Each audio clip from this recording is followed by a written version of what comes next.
Hey guys, today we're in Exodus chapter 22. Yesterday, we looked at the laws of slavery, the laws of violence, even the laws of violence against animals, right? We didn't necessarily get to it in our videos, but it was at the end of 21. Today we continue with the laws. Remember these judgment, these commandments as God is setting up his new nation that will be called by his name. And we start today in chapter 22 with simply laws on property. Remember, these people have never owned property.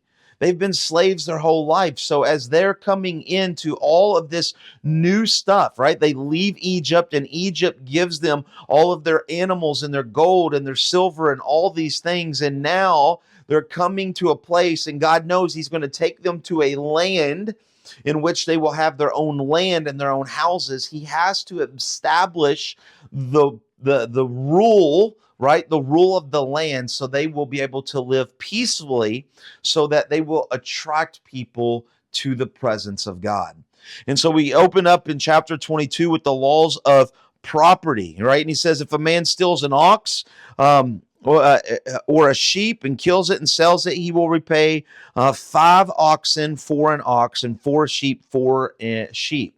Now, what's the difference? The whole point is, as you continue to read, if somebody steals something, they have to pay that back. And then depending on what they pay back, God says, well, not only do you have to give back what you stole, but you have to pay basically 200 to 500% more, okay? Depending on what you stole. The oxen is important because the oxen is what we call today the tractor. If a man steals an oxen, that means that you cannot farm, you cannot harvest. And so not only is he stealing your oxen, but he's stealing your way of life. He's stealing your food. He's stealing your way to bargain and to buy things at the market, which is basically killing your family, right? So there's a high price on that. A sheep is just an animal who eats and will be food for you. So there's only 4. And so God is giving a system of kind of whatever you steal, this is what you owe. Once again, putting in people's minds to think before they act, right? We say that to our kids all the time, right? Think before you act, but this is what God is doing. These are new little kids coming out of Egypt, right? People who've never had to think for themselves. God is in preschool. He's teaching them basic rules. Yes, sir. No, sir. Yes, ma'am. No, ma'am. And so he's giving these, right? We see verse 5, if a man causes a field or vineyard to be grazed over, or lets his beast loose and it feeds another man's field, he shall make restitution. God is teaching them this idea of, are they permitting bad things to happen, or are they being careless? We must think about, right? You just let your ox out and all your animals and they go and graze your neighbor's field. Well, you should have been more responsibility. God is teaching responsibility, right? This is something that we all need to know. If a man gives a neighbor money or goods and it's kept safe and it's stolen from the man's house, then what shall you do? Basically, how do you deal with this arguments, right? A neighbor says they had it, then it gets stolen. Who do you believe? God is setting up this system of who they can believe. And notice, I thought this was interesting in verse 9. The one whom God condemns pays double to his neighbor. There is punishment for theft, and there's also punishment for false accusations, right? Something that most states in America don't believe in anymore, but it is scriptural, right? But if something happens and nobody's there to see it, it says, bring it before God. Verse 11, an oath before the Lord. Have the person to come and swear before God what has happened. And if he says, this is what happened, then you take his word. That's what we do. We believe in people because God believes in them. But if he's lying, God says, I will bring vengeance against him, right? So God is there. Verse 16, we see laws about social justice. If a man seduces a virgin who is not betrothed and lies with her, he shall give the bride price for her and make him his wife. I find this so interesting today, where a majority of America is pro killing babies, pro abortion. Why? Because they don't want to tell a young man and a young woman that it's their responsibility of who they have sex with. That just seems normal, right? And so here, God says, here's what's normal. If you go and you have sex with somebody, then you have to pay the bride price. Today, if we would cast the law that says if you have sex with somebody, you owe that girl $50,000, I don't think we would have an abortion issue anymore, because guys would stop and think. Guys wouldn't go around and do this.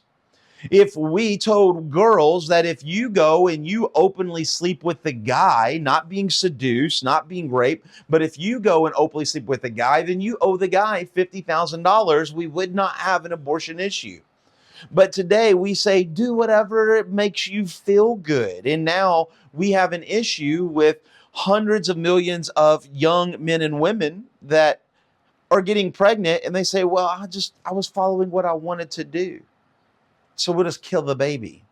It's ridiculous. It's pure ridiculous. It's pure sin. And so here, God sets a line and says, if a man goes and sleeps with a girl, he either has to marry her or he has to pay for her for basically for the rest of her life. How that would change the world, how that would change America in a week's worth of time.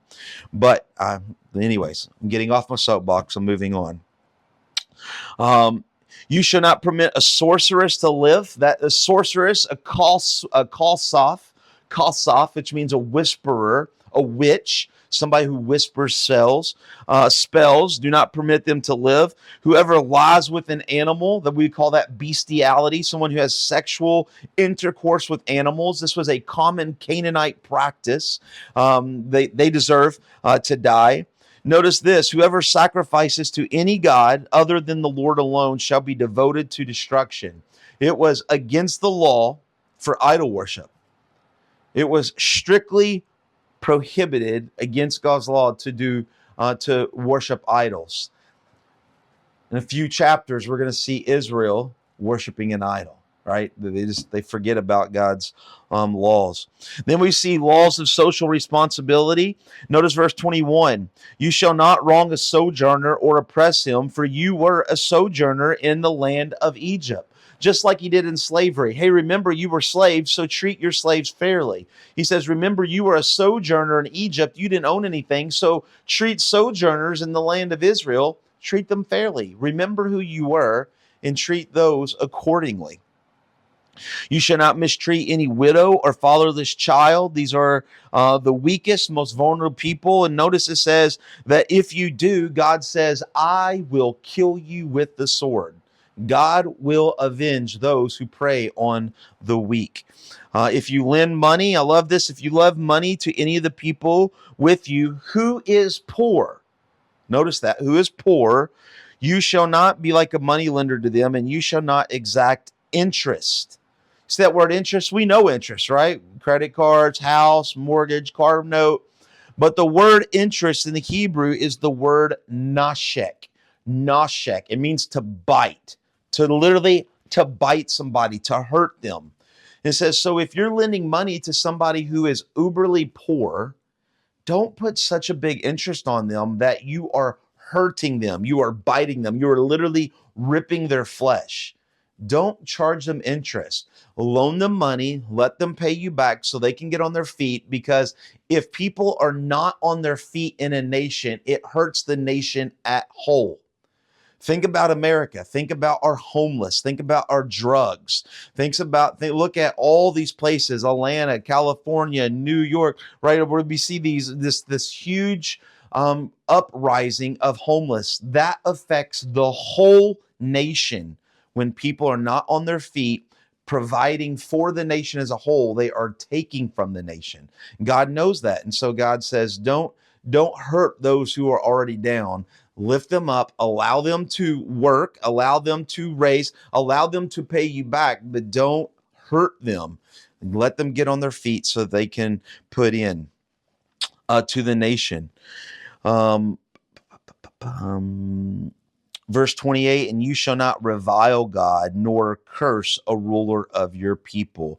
The word there, God, is the name of God, Elohim, which means supreme one, or the judge, the ultimate judge. Do not revile the ultimate judge, or do not revile, or do not curse a ruler of your people or the people. Basically, don't backbite God, right? Don't go after God and don't go after God's people. This is important because if you remember, as they're leaving Egypt, what's been going the whole time? They've been backbiting God and Moses. Moses, why did you bring us out here? We could have go back to Egypt. The land was green and we had leeks and we had stew and oh, we want to go back, right? That's the whole time. So God is putting in law the idea of, hey, have faith in God. Have faith in God. If you have faith in God, you have faith in the leaders that God puts before you and that they will lead you that way. And if they're not leading you that way, God will take care of that. Just have faith in God.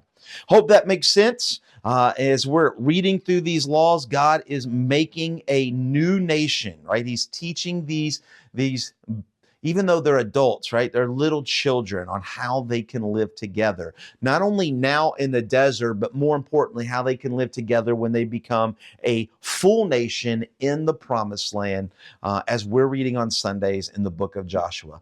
Hope this makes sense, and we will see you tomorrow in chapter 23. God bless.